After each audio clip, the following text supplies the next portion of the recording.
today's interaction with the DGISPR was very informative and fruitful, and we gained insights to what was happening in the country, what are the current affairs and what are the problems being faced by Pakistan. We are all very happy and overjoyed with this experience.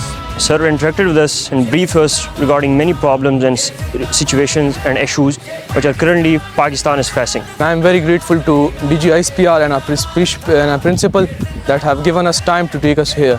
Pakistan Zindabad.